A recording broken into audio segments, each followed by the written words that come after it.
you don't forget the sound of betrayal. It doesn't come like thunder or warning bells. It comes sharp, sudden, like glass breaking inside your chest. That day started like any other. I was in the kitchen, half listening to the radio, swirling a spoon through my coffee while the morning sunlight poured through the window. I had just gotten back from the store with fresh bread and almond milk, Tessa's favorite, and I was humming some old tune without thinking. Life was ordinary. Simple. And then, all at once, it wasn't. I heard the door open, and I figured it was Tessa's sister dropping by again unannounced, like she always did. Alina. She had a way of walking into our home like she paid rent. She barely looked me in the eye most days, which I didn't mind. I tolerated her for my wife's sake. But that morning, she came in with a different kind of energy. Off. Nervous. Wide-eyed. And behind her was Tessa, her face already pinched with tension like she'd just been told someone died.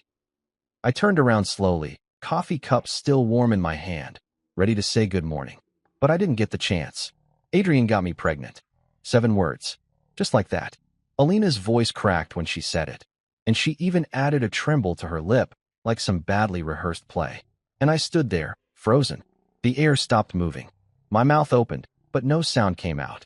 I didn't respond, not because I was guilty, but because my brain refused to register that this was happening in real life. What kind of joke was this? But Tessa didn't ask me anything, didn't look for truth in my eyes. She didn't even blink.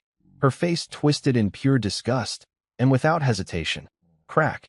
Her palm collided with my cheek so violently that my head snapped sideways and the mug in my hand slipped, shattering on the tile floor. I didn't even bring my hand up to touch my face. I was too stunned, not because it hurt, but because in 1 second, the woman I had built a life with, shared secrets with, whispered to in the dark, had turned into a stranger with fire in her eyes and poison in her mouth. Tessa, I croaked, finally finding my voice. What the hell are you? But before I could finish, her brothers stormed in like they had been waiting outside the door with their sleeves rolled up. Jared and Marco, built like linebackers, always had something to prove. They didn't ask any questions either. Just grabbed me, one by each arm, and dragged me through the house like I was a stray dog tracking mud on white carpets. I was still barefoot, still wearing my old t-shirt, still trying to make sense of what the hell just happened. Get your hands off me, I muttered, but it came out too soft, too confused. They weren't listening anyway. Once we were outside, Jared punched me in the stomach without warning. Marco shoved me against the fence so hard that I saw stars. I didn't fight back. I don't know why. Maybe I should have. Maybe I should have yelled, called them liars, thrown punches of my own. But I didn't. Neighbors peeked from windows. Someone across the street started filming. I caught the glint of a phone camera just as Jared spat at my feet and shouted, "You sick freak." My vision blurred, but not from pain, from shame. The kind that didn't belong to me but had been stuffed into my throat anyway. They left me there, bruised, humiliated, alone. And Tessa? She didn't follow me outside. She didn't check to see if I could still stand. She just stood in the doorway, her arms crossed, her wedding ring still on her hand like it meant something. Her expression was a mixture of hurt and certainty, like she had already buried me in her mind. I limped to the edge of the street. My phone buzzed over and over. Messages from people I hadn't spoken to in months. Calls I didn't answer. I didn't know what I was supposed to say. Hey, funny thing. My wife's sister accused me of something vile, and apparently I've already been tried, convicted, and sentenced before I could ask what the hell was going on. I went back inside and packed a bag. I didn't say goodbye. I didn't try to explain. What was the point? They didn't want the truth. They wanted a villain. Someone to blame. A man they could throw stones at and feel righteous for doing it. You spend your life building a home, thinking love means safety. But the truth is, people will turn on you the moment it's easier than asking hard questions. I stared at the cracked mug on the floor, then down at my trembling hands. My fingers had blood on them. From the broken ceramic or the punches, I couldn't tell. It didn't matter. I showered. I wrapped a towel around my ribs. I wrote a single line on the bathroom mirror with soap. You didn't even ask. Then I left. No screaming. No grand exit. Just a man with a bruised jaw and an empty heart walking out of the life he thought was real.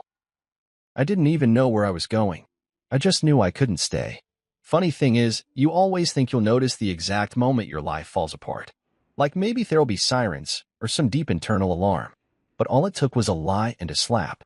And that slap? It didn't just hit my face. It killed a part of me I'll never get back. They say the truth will set you free, but that's only if someone sticks around long enough to hear it. 2 days after I left, I checked my email at a small public library on the edge of town. Nothing big, just trying to access my accounts, cancel subscriptions, update passwords. But then I saw the subject line, Notice of Administrative Leave. It was from my company. I sat there in that stiff wooden chair with my hoodie pulled low and read the message 3 times.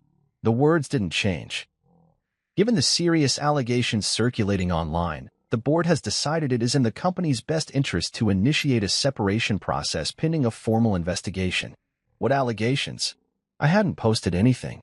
I hadn't spoken to a soul except for the gas station clerk and a motel owner who only cared if my card swiped. But the gossip had grown legs. I logged on to social media, something I rarely used, and there it was. A thread. No names, but enough breadcrumbs for anyone who knew us. Married man. Sister-in-law. Scandal. Pregnancy. Betrayal. Justice. Posts littered with vague accusations, quotes taken out of context, and of course, people offering opinions like they were eyewitnesses. Men like this are everywhere. He deserves to rot. Why aren't more women believed? Trash. Just trash. It was like watching my own funeral, one held on the internet, where the crowd throws stones instead of flowers. By the 3rd day, my landlord texted, "Hey, man. Sorry. Just business. But the other tenants are concerned. I'll need you to vacate by the end of the week." I stared at my phone for a long time before typing out, "No problem. I'll be gone today." And I was.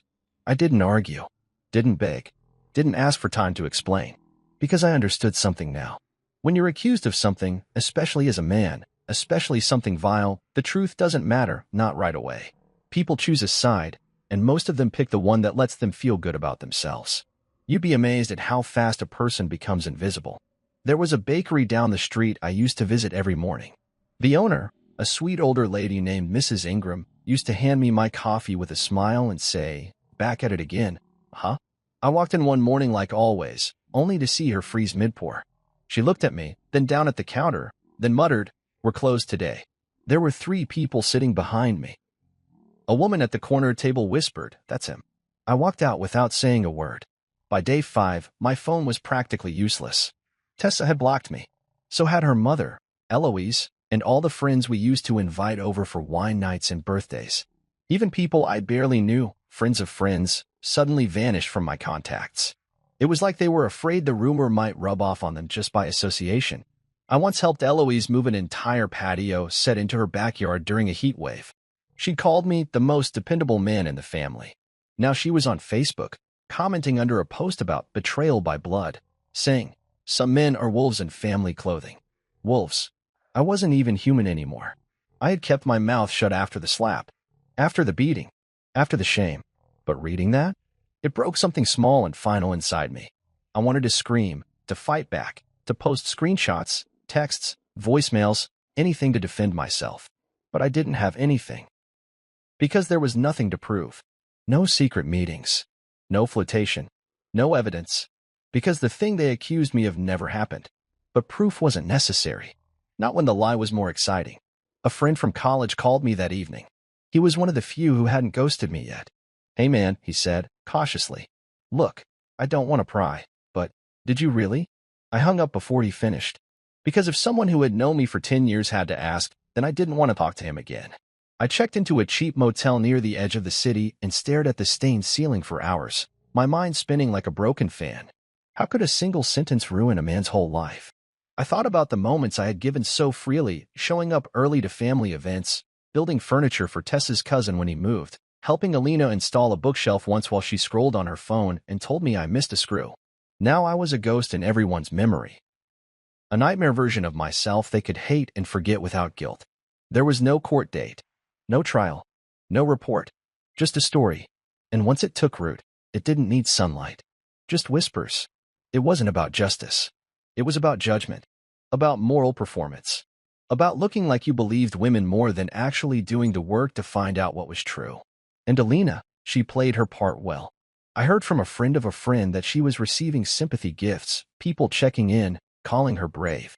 Her social media bio even said "Survivor Broken Heart." I wanted to throw up. Tessa didn't even text me. Not once. I checked my bank account and realized I couldn't afford to stay where I was much longer. My severance from the company was frozen, and there were whispers about possible legal action. For what? I didn't even know. And that's when the fear finally hit me. Not the fear of being hated, but the fear of being forgotten, of being no one, a name that meant nothing but shame. I looked in the mirror that night and barely recognized the man staring back. My beard had grown patchy. My eyes were dull. I looked guilty, and that terrified me. Because if I looked like that to myself, what did I look like to the world? You think rock bottom comes all at once. It doesn't. It comes slowly, layer by layer, until you realize no one is coming to save you. And if you want to survive, you'll have to become someone else entirely. I packed a small bag, sold the rest, and I bought a one-way ticket. No forwarding address. No destination that made sense. Just away. Away from the lie. From the slap.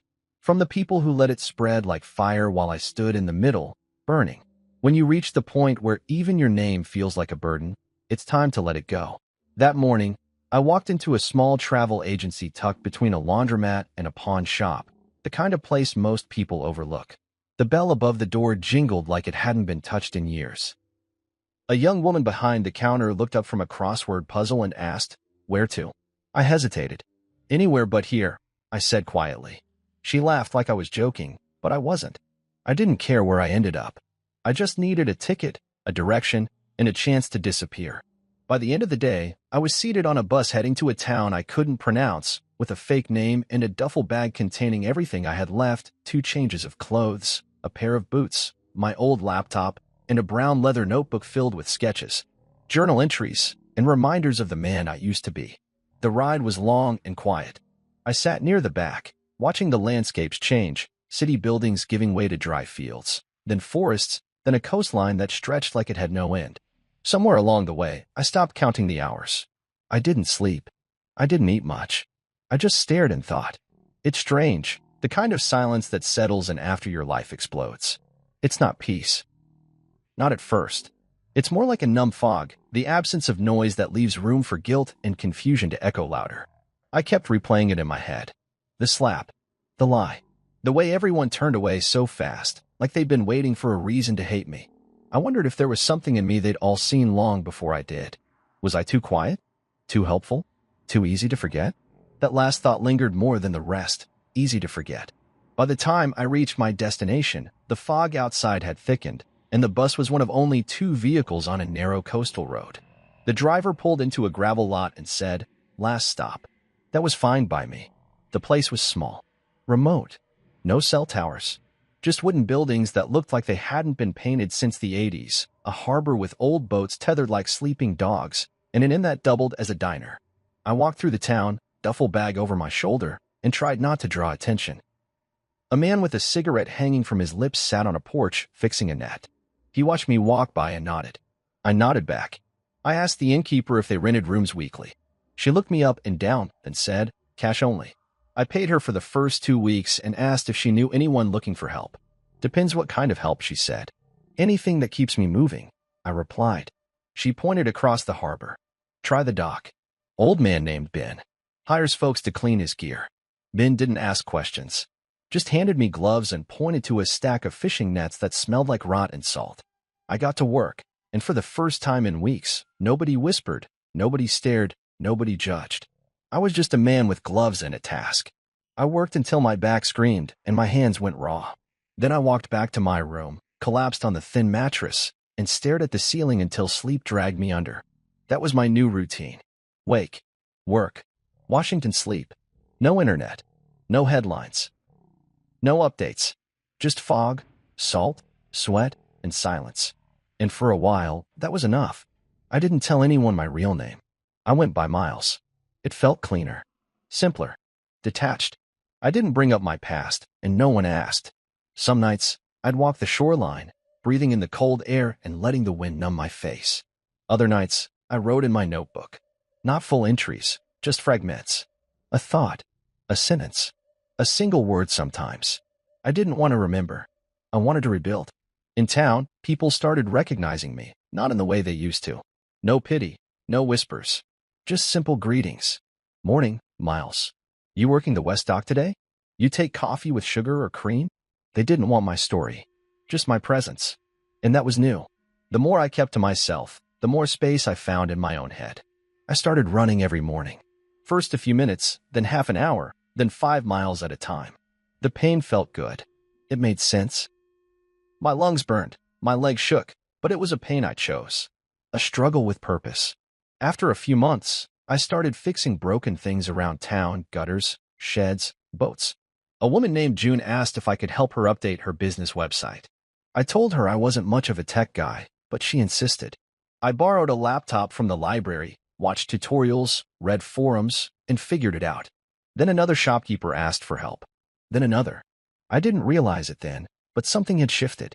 I was still invisible, but this time by choice. I was no longer Adrian, the accused. I was Miles, the man with tools and time and no past to drag behind him. One night, I stood on the dock after work, watching the boat sway under a deep blue sky. The stars were just beginning to peek out, and the water reflected them like a secret mirror. I thought about Tessa, about her face when she believed the worst of me without hesitation. I wondered if she missed me, if she regretted it. But then I pushed the thought away, because it didn't matter anymore. What mattered was this moment, this stillness, this new version of me slowly being built from the wreckage of who I used to be. No headlines, no group chats, no slaps, no screams, just fog, salt, silence, and the slow, deliberate process of becoming someone no one could erase. The name Miles wasn't just a disguise anymore. It became something else entirely. Not a cover, but a beginning. I didn't choose it for any deep reason at first. It was just the name printed on the back of an old work shirt I found in a donation bin by the pier. Faded letters. Blue cotton. Someone had stitched it there long before me, and when the townspeople started calling me by it, I never corrected them. Funny how identity can grow out of scraps. By the end of my first year in that fog-wrapped harbor town, I wasn't just surviving. I was slowly, carefully living again. Ben, the grumpy old fisherman who first gave me work, had a stroke that winter. His daughter, Clara, came back to help him recover. She was tough, practical, and didn't smile much, which suited me fine. One evening, as we closed the nest shed, she said, "You're good with numbers, right?" I shrugged. "Decent." She tossed a salt-stained notebook onto the table. "Try making sense of that." Ben's inventory was a mess, half handwritten, half remembered. I stayed up that night reworking his books, organizing receipts, and sorting out which of the fishing permits had expired. The next morning, I handed Clara a neat spreadsheet and a simple digital ledger. Her eyes widened. "You did this in one night?" I nodded. She stared at the screen. "You ever thought of doing more than just scrubbing nets?" The truth was I had. Quietly. Secretly. In the shadows of the nights I didn't sleep. Coding had always been an interest of mine, but I never needed to rely on it back then. In my past life, I'd been too busy being the dependable husband, the son-in-law who fixed gutters, the employee who kept things running but never raised his hand. But here, I had time. Time to build something that was mine. That night, I registered a domain, amreefsketch.com. Not my real name, not entirely. Just enough to honor the initials I left behind and the man I was trying to become. I started small, building websites for local businesses. The flower shop, a cafe, a boat rental company. Clients didn't see my face. They didn't ask questions. They just liked the results. As money trickled in, I rented a small workshop near the edge of town, one with old floorboards and dusty windows. I bought a second-hand computer, a folding desk, a kettle, and a fan heater. It wasn't fancy, but it was mine. Every screw I turned into the wall reminded me I was still here, still capable, still building. Somehow, without planning to, I became the unofficial tech guy for the whole coastal strip. Word spread. A man from 2 towns over showed up one day needing help launching an online store for his handmade furniture. A retired teacher wanted to start a blog. A young mother wanted to build a recipe site. I never said no. I charged fair, not cheap. People paid on time. They brought me coffee, bread, stories, and they never asked, "Where are you from?" I didn't know if they were being polite or if they'd simply accepted that I was one of them now. The business grew quietly. I created a separate. I even sponsored a small local race and printed AM Reeves Tech on the back of the participants' bibs. One day, I found myself standing at the front of a town council meeting, showing them a new digital system I built to help track public repairs. Me, Adrian Miles, formerly erased, now being applauded in a room full of strangers who knew nothing of the scandal that once buried me alive. I left that meeting and walked to the edge of the harbor just as the sun dipped behind the cliffs. The water glowed like melted gold. I took off my shoes and stood in the sand, letting the tide touch my toes. And I cried, not out of sadness, out of disbelief. Because I had done what I thought was impossible, I built a version of myself no one could accuse, twist, or destroy. A man with no past, just a present he was finally allowed to own.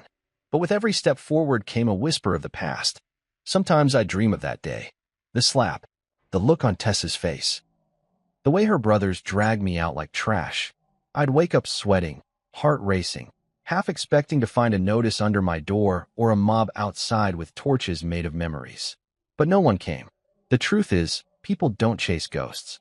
And that's what I had become, by choice. Still, I kept my secrets close. The notebook I once used to scribble pain had become something else. Now it held plans, wireframes, checklists, and inside its back cover, taped with aging black tape, was a tiny USB drive, one I carried everywhere.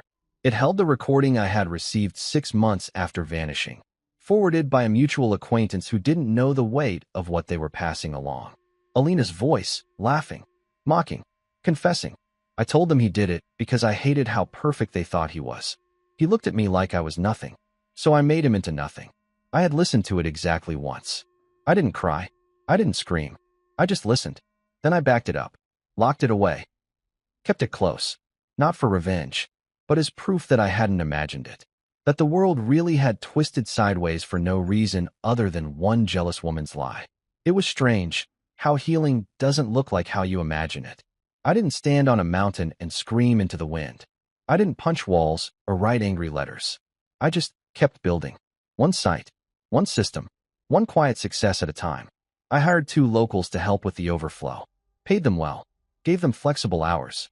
When people asked me what motivated me, I said, I know what it feels like to have your life ripped away, so I'm trying to build one no one can take.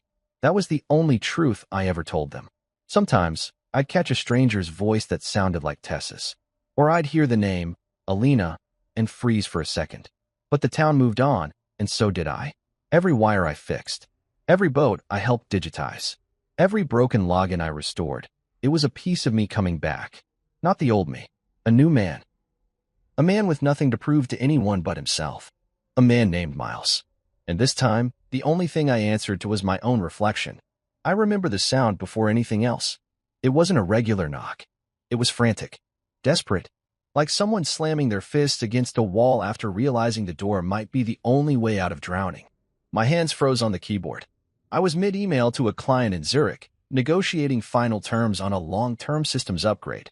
The cursor blinked, waiting on my thoughts, but I had already stood up. I glanced out the window. Rain came down in sheets.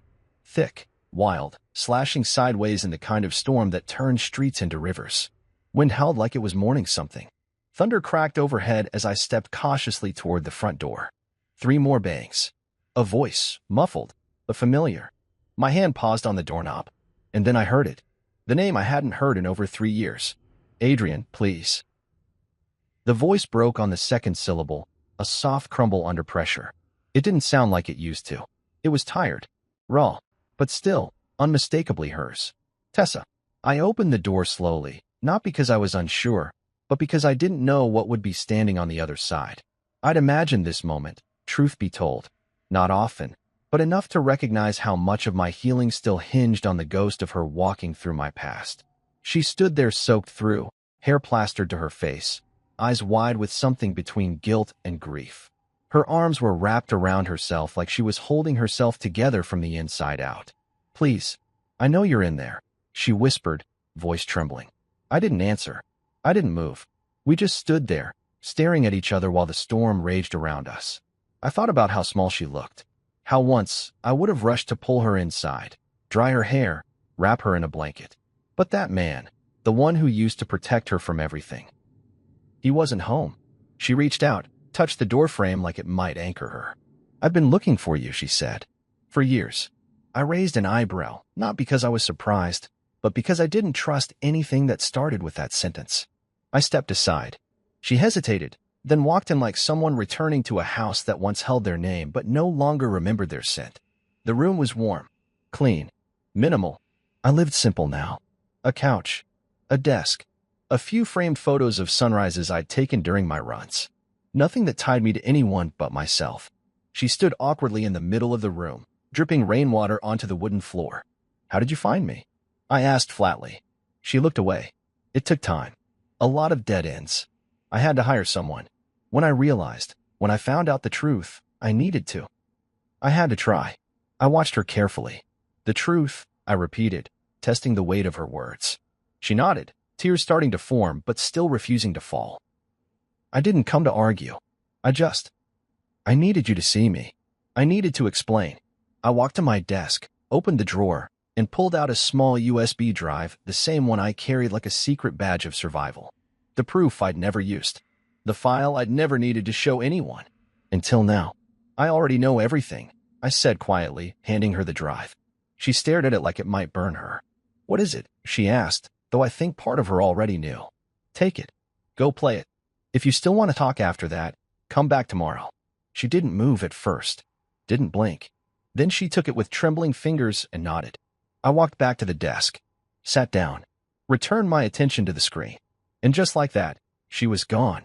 I listened to the door close, to the sound of her shoes sloshing away in the rain, to the wind pressing against the windows like it wanted to get in too. Then silence. For hours, I sat in that silence. I didn't check my phone, didn't look at the clock, just stared out the window as the storm faded into a soft drizzle. That night, I didn't sleep. I lay on the couch, staring at the ceiling, thinking about all the lives I'd lived in the years since that slap. Since her brothers beat me bloody. Since her silence became louder than the lie itself.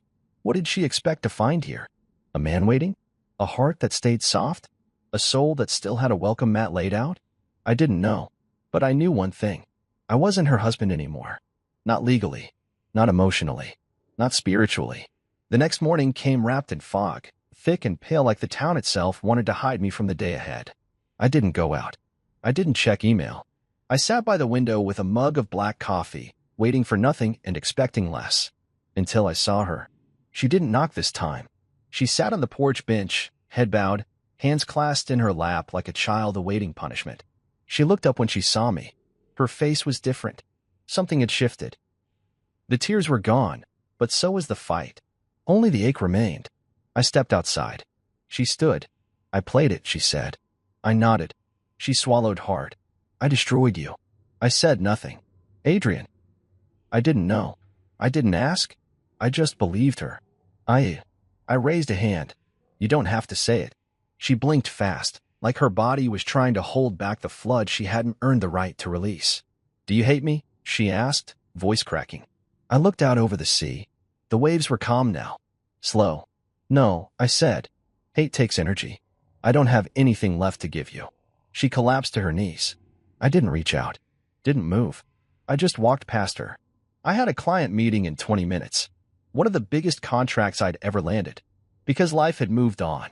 And so had I. She came back again the next day. This time, she didn't knock. She just stood across the road, watching the front of my workshop as if trying to gather the courage to step inside. I saw her through the blinds while I was updating a cybersecurity patch for a client's database. I kept typing, kept working, because her presence didn't unnerve me anymore. It didn't stir anything, not rage, not longing, just curiosity. Like watching a storm pass over a mountain you've already climbed. When she finally stepped in, the bell above the door chimed softly. "You're busy," she said. "I'm always busy," I replied, not looking up. She stepped further in and closed the door behind her. The air smelled like ocean mist and rain-soaked fabric. She still wore the same coat from the day before, and her voice was smaller somehow, like the years away had drained her confidence along with the color from her cheeks.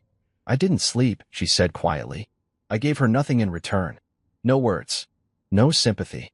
Just the sound of fingers on keys and the subtle hum of the office heater. She walked to the edge of my desk and waited until I looked up. "I need to say something," she said. I leaned back and gave her a single nod. "I didn't know she recorded it," she whispered, more to herself than to me. "Alina, I never thought she'd admit it." "But she did," I said. "Yes," Tessa answered, the word catching in her throat. "I knew 2 years ago," I told her calmly. that made her blink. What? I knew. 2 years ago.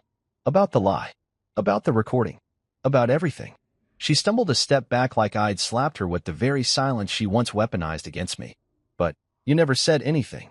No, I said. I didn't. Why? She asked, genuinely stunned. Because the truth wouldn't have changed what you did, I replied. It wouldn't undo the slap. It wouldn't erase your brothers dragging me across the lawn like a criminal. It wouldn't fix the weeks I spent hiding from a world that spat on me over something I didn't do. So I stayed quiet.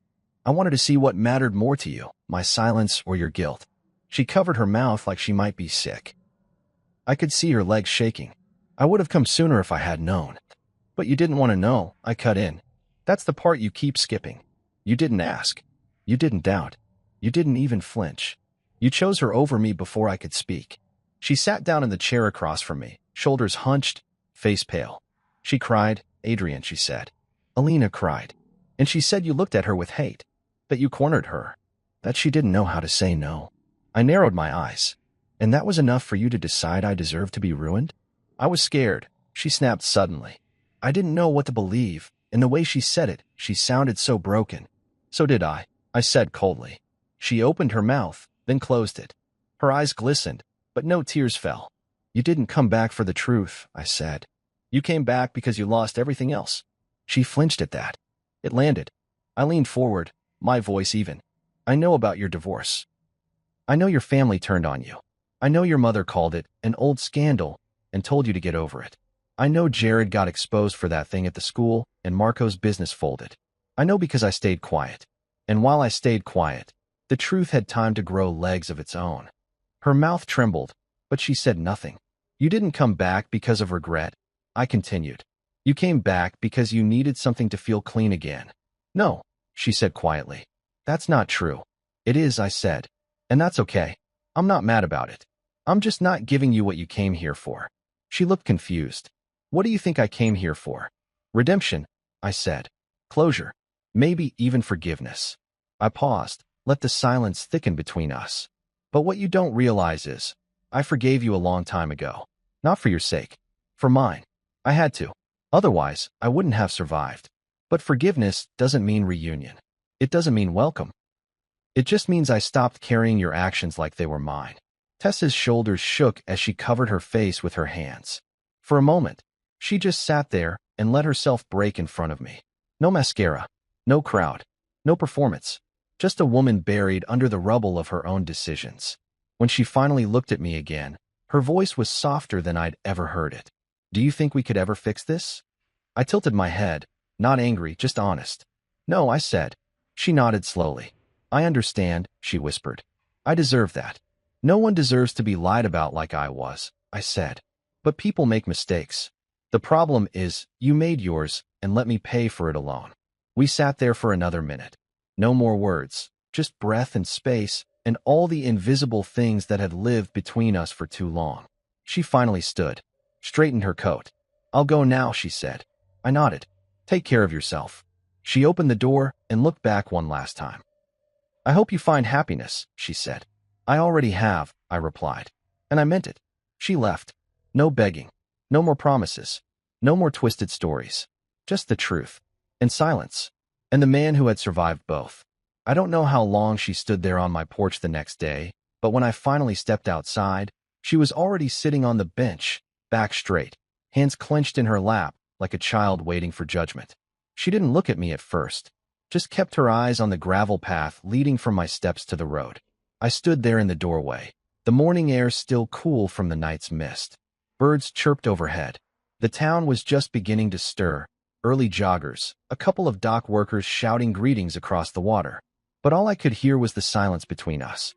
That old, familiar silence that once meant comfort and now just stretched tight like a wire between two cliffs. She looked up, finally, and there was something gone from her eyes. Pride. Maybe hope. Maybe the last piece of the story she had tried to hold together in her mind. I listened to it, she said. I didn't respond. I listened to her voice again and again. It didn't sound like her. And that's what scared me the most. Her voice cracked, but she didn't cry. Not this time. It wasn't the version of Alina I knew. Or maybe it was the only real version, and I never wanted to see it. I stepped onto the porch but didn't sit. I didn't owe her comfort. I just owed myself closure. She was laughing, Tessa said quietly, staring at the wooden floor beneath her feet. Just laughing. Like she'd pulled off the cleverest trick in the world. I nodded slowly. Because to her, that's what it was. She finally looked at me then. And her face, God, her face, it carried years. Years of denial, of swallowing a lie so deep it became part of her. And now, that lie was gone, surgically cut away by truth. And all that was left was scar tissue. She said she did it because you looked at her like she was nothing. She was mad that I never wanted her attention. I said, simply. She mistook basic decency for rejection. She wanted to punish me for not being what she needed to feel special. Tessa closed her eyes. She hated me, too. You know, she said. I think that's what I didn't want to believe. That it wasn't just about you. It was about both of us. What we had. What we represented to her. Possibly, I said. But that doesn't change what she did, or what you did after. She flinched, and I saw her chest rise as she took a slow breath. I keep wondering, she whispered. If she had never confessed, if that recording never existed, would I have ever seen it? Would I have kept living with the version of you in my head that she painted? The one I helped make real. That was the question, wasn't it? And I could tell from the way she said it. She already knew the answer. You came back because the illusion collapsed, I said. Not because you were searching for the truth. You just didn't have anything left to hold on to. She didn't argue. I remember, she said, her voice a little stronger now, the day it all happened. I keep playing it back in my mind. You were holding coffee. You looked calm, confused. But I didn't see that then. I just saw a problem I needed to solve. And you were the problem. I looked out toward the dock. The water glistened under the rising sun. There's something people don't understand about betrayal, I said slowly. It's not just the lie. It's not even the slap. It's the speed. How quickly someone decides you're guilty. How fast they throw away everything you ever were to them. That's what breaks you. She nodded, tears silently sliding down her cheeks now. She didn't wipe them away. I ruined you, she said again, barely audible. I didn't correct her. I didn't soothe her. Because sometimes, people need to sit in the mess they made. I told myself for so long that maybe it wasn't as bad as it felt, she continued. That maybe it was just a mistake. But hearing her voice, mocking, so proud of what she did, it shattered everything I built to protect myself. She stood now, slowly, like the weight of her confession pressed on every joint. I'm not here to fix anything, she said. I know that's not possible. I'm not here for your forgiveness, either. I don't deserve it. I just needed to look you in the eye after hearing that recording. Because I needed you to see that I know now. I looked at her. Really looked. And what I saw wasn't the woman I used to love. Not the wife who used to laugh at my bad cooking or sneak her cold feet under my legs at night. That woman died the same day the lie was born. This woman was a stranger who had walked through fire, she said herself, and she came out burned. But maybe, finally, honest. There's nothing left to rebuild, I said. She nodded. I know. She stepped off the porch and turned back once. For what it's worth. I hope the life you built now gives you peace. Because you deserve it, Adrian. I let her name hang in the air a moment before I responded. It does, I said simply. And then I walked back inside and closed the door behind me. Not angrily. Not bitterly. Just, finally. There would be no rekindled love. No dramatic apologies. No hugs in the rain. What the tape revealed wasn't just Alina's lie. It revealed what had always been there between us. Doubt. Distance. The kind of love that collapses under the first strike because it was never strong enough to survive honesty. And I had survived it. Without her. Without all of them. Because sometimes, the only way to reclaim your name is to stop asking others to spell it right. I thought that after the tape, after the final confrontation, that would be the last I'd see of her. I figured she'd return to whatever scraps were left of her old life, vanish back into the mess she helped create, and that would be it. But Tessa didn't leave. She stayed. Not in my home, not even on my street, but in the town. She rented a small. First from the innkeeper who helped her settle in, then from Clara at the net shed, who saw her buying groceries with shaky hands. I didn't go looking. I didn't ask why she stayed. I didn't care to. But I noticed. She didn't walk around with her head held high. There was no arrogance. Just stillness. Like someone trying not to disturb the air. She volunteered at the town clinic, helped clean up the beach after storms, started tutoring kids after school. I watched from a distance. Not because I was curious about her redemption arc, but because part of me was trying to understand why I wasn't angry anymore. She didn't ask to be near me. She didn't knock again. She just showed up in the world I had built. Carefully, quietly, like she knew she was stepping through something fragile and sacred that didn't belong to her. At first, the locals didn't know who she was to me, and she didn't tell them. But small towns have long memories and even longer whispers. A few people connected the dots. A few came to me privately, asking, "You all right with this?" I always gave the same answer.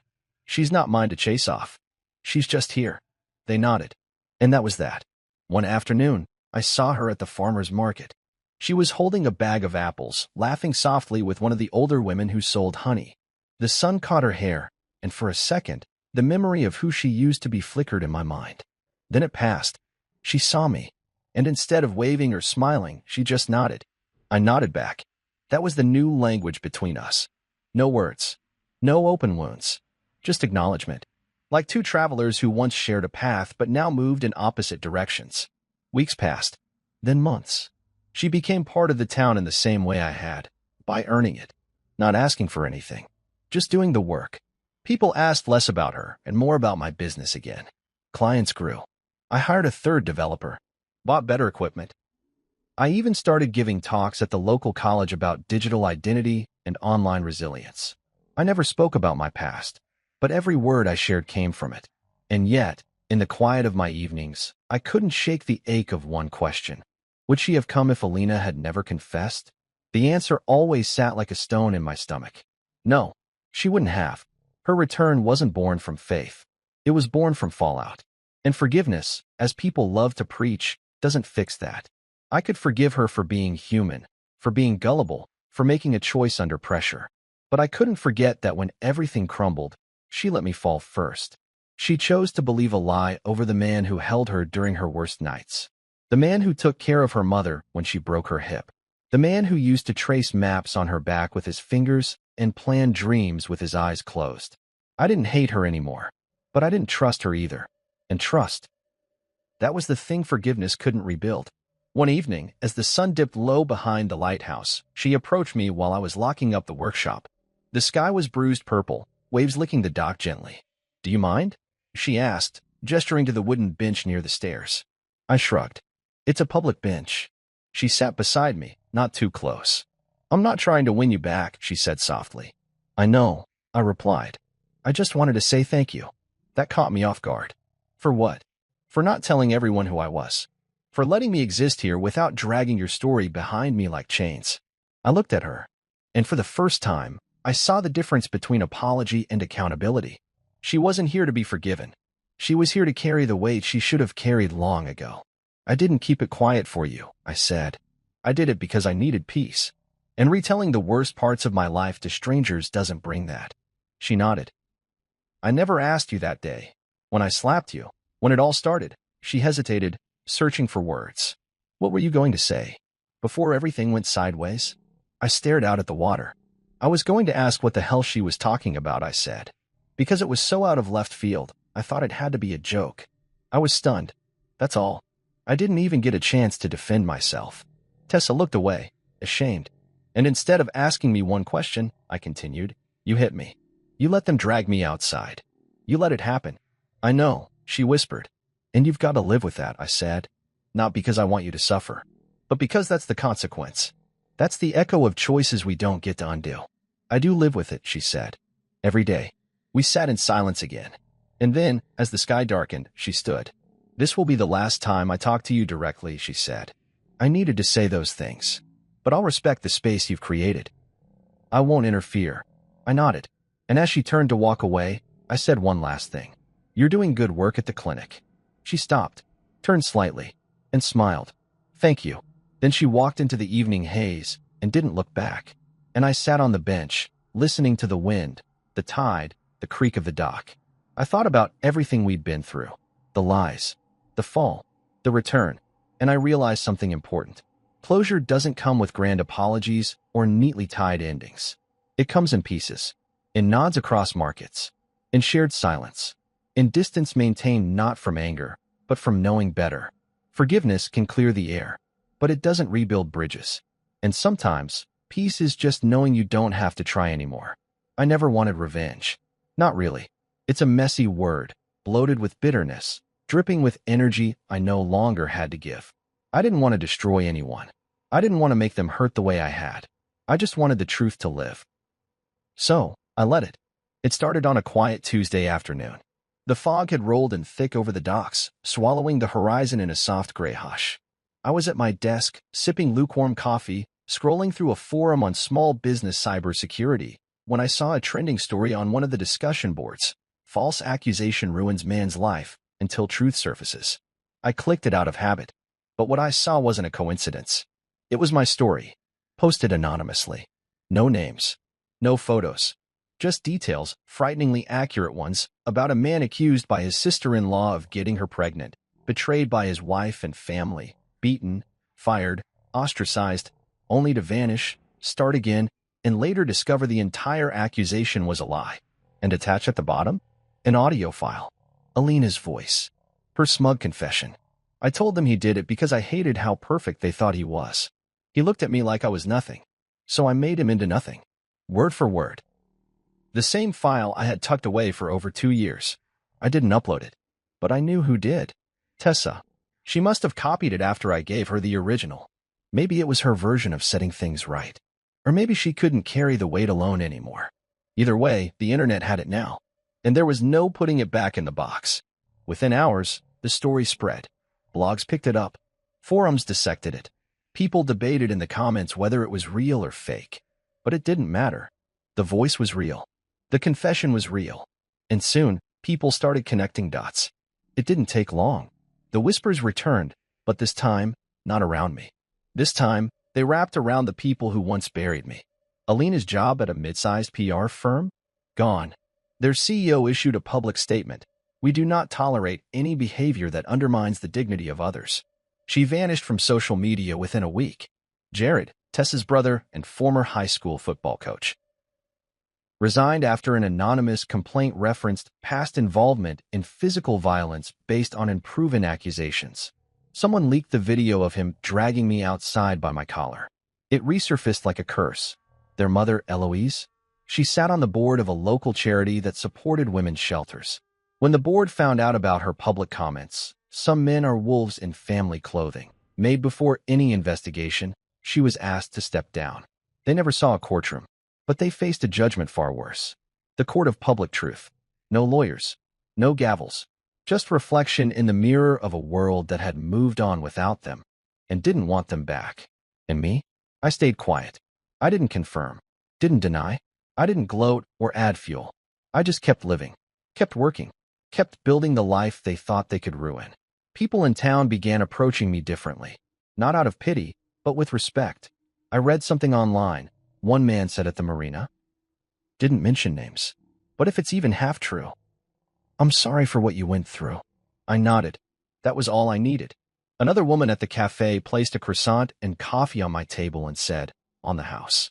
Life didn't change drastically, but it felt lighter, like I was walking with the wind at my back instead of against it. Tessa didn't speak to me during this time, but I saw her.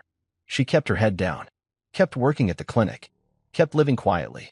I could only imagine what it felt like for her to watch her family unravel under the weight of the truth they once ignored. She had set the fire, but she hadn't walked away. She stood in the ashes, let the smoke sting her eyes, and didn't ask for sympathy. In some small, silent way, I respected that. One morning, I received a letter in the mail. No return address. No handwriting. Just typed words on clean white paper. You didn't have to do it that way, but you did. You let the truth breathe instead of turning it into a weapon. I don't deserve your kindness, but thank you for not destroying us when you had every right to. I see that now. T. I folded the paper and placed it in a drawer with the others. Not because I needed to read it again, but because I wanted to remember that sometimes justice doesn't come with fire.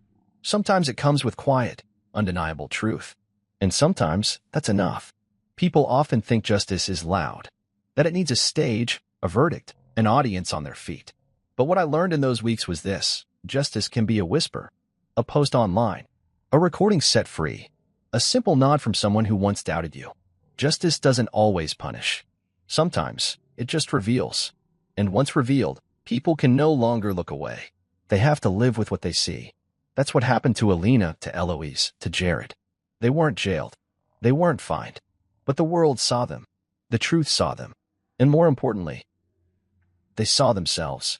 One evening, just before closing time, a teenager walked into my workshop. Looked about 17. Nervous. Shifting on his feet. "You the guy who built the truth blog?" he asked. I frowned. "What?" He stammered. "That story online. About the lie. And how the guy disappeared but came back stronger. That's you, right?" I didn't answer. But I didn't need to. He nodded slowly. "I just wanted to say, that story helped me. A lot. I almost gave up on myself this year. People thought I did something I didn't do. I started to believe it too." He pulled something from his backpack, a sketch pad. "My teacher told me to draw something that made me feel strong again. I drew this." He showed me a page. A faceless man standing in a storm, lightning behind him, feet planted firm. The caption read, "Truth doesn't flinch." I stared at it for a long time. Then I stood, shook his hand, and said, "You hold on to that strength. Don't let them rewrite you." He left with a smile. And I sat down behind my desk, a strange calm washing over me. It hit me then, why I had never posted the recording myself. Why I had waited. Why I had rebuilt first. Because justice isn't just about them knowing what they did. It's about you knowing who you are, no matter what they said. There are two kinds of people in this world. Those who are made by what happens to them, and those who choose who they become after. I used to think I was the first. Back then, I moved through life trying to be good, reliable, useful. I thought that if I loved hard enough, gave enough, forgave fast enough, the people around me would see me. They'd stand by me. But when the storm came, they didn't hold on. They let go. And I fell. But the thing about falling is, sometimes you land on something solid. Yourself. These days, I still wake early. Not because I'm haunted anymore, but because I like the quiet before the town stirs. I brew my coffee slowly. Watch the morning fog roll over the harbor. I don't check my phone right away. I don't scroll through headlines or chase news. I sit, breathe, and remind myself that peace doesn't come in breaking headlines. It comes in the absence of needing to be seen. I walk into town most mornings. Not because I have to, but because I can. People greet me now. The kind of greetings that come without caution, without judgment. It took years, but I earned that. Not by proving my innocence. Not by screaming my side of the story. But by living in a way that made the lie irrelevant. I pass the clinic sometimes, and I see Tessa through the glass. She's usually bent over a clipboard or tending to one of the kids from town. Sometimes our eyes meet. And when they do, we both nod. No more. No less. She kept her promise. She never crossed the line again. Never came to speak. Never tried to make it something it wasn't. And I respected her more for that than any apology she could have given. I know her family's scattered now. Alina moved to another city, changed her name online, tried to reinvent herself. But you can't outrun your reflection. Not forever. Jared teaches part-time somewhere, last I heard. Eloise spends most of her days traveling, maybe to find places where no one recognizes her face. And me? I stayed. I built. I own 3 buildings in town now. Rented one to a couple starting a podcast studio, another to a marine gear supplier. My tech business runs almost entirely online these days, with clients across 6 countries and growing. I never marketed myself heavily. I didn't need to. The work speaks, just like the truth did. But here's the part no one teaches you when your life burns to the ground. Healing isn't loud. It doesn't come with banners or thunder or applause. Healing is quiet, subtle. It happens in ordinary moments. Sipping tea while coding, picking out a new chair for the office, helping a stranger carry boxes up the stairs. One afternoon, about a year after the story broke online, a local school reached out. They were organizing a youth program on digital ethics and resilience. They asked me if I'd speak, not because they knew my story, but because they'd seen the life I built and thought it might inspire the kids. I said yes. When I walked into that room, a dozen young faces looked up at me. Some were eager. Some were bored. A few just curious. I told them my journey, sanitized, of course. I didn't speak about betrayal or slander. I spoke about starting over. About losing everything and choosing to learn instead of collapse. One boy asked, "How do you stop being angry at the people who ruined your life?" I smiled. "You don't," I said. "You just stop giving them rent in your head. You stop carrying their actions like they're part of your identity. You outgrow their power over you by building a life so full they can't squeeze into it." He nodded like he understood. Maybe he did. Maybe one day, those words will matter to him. That night, I stood on my porch with a cup of warm cider and stared at the sky. No clouds, just stars. 1,000 quiet lights blinking above me, indifferent to everything below. I thought about the man I used to be. The one who stood stunned in his kitchen, coffee cup in hand, watching his life collapse because of a sentence someone else invented. I didn't recognize him anymore. He was too soft, too eager to please, too ready to believe love was something owed rather than something earned. And now? Now I am deliberate. With my time, with my trust, with my silence. Tessa once asked me, months ago, before she finally let go completely, do you think we could ever find a way back? I didn't answer then. I just looked at her. But if she asked me now, I'd say this. That man you were married to, he's gone. He died the moment you slapped him without asking a single question. The man who stands here now? He doesn't belong to your story anymore. He wrote a new one. People assume survival is the end. But survival is just the beginning. Because once you realize you can survive being erased, you start to wonder what you could become if you stopped trying to be acceptable and started being true. True to yourself, to your own voice, to your own worth. I don't live for validation anymore. I live for the version of me that I almost lost. The one who picked up the pieces in the dark and learned how to shape them into something new. My name is Adrian Miles. I was accused, beaten, erased, abandoned, but I didn't stay buried. I came back, not to prove a point, not to seek revenge, but to choose who I wanted to be without anyone else's permission. And this time, the only name I answered to is mine. Fully, proudly, without apology.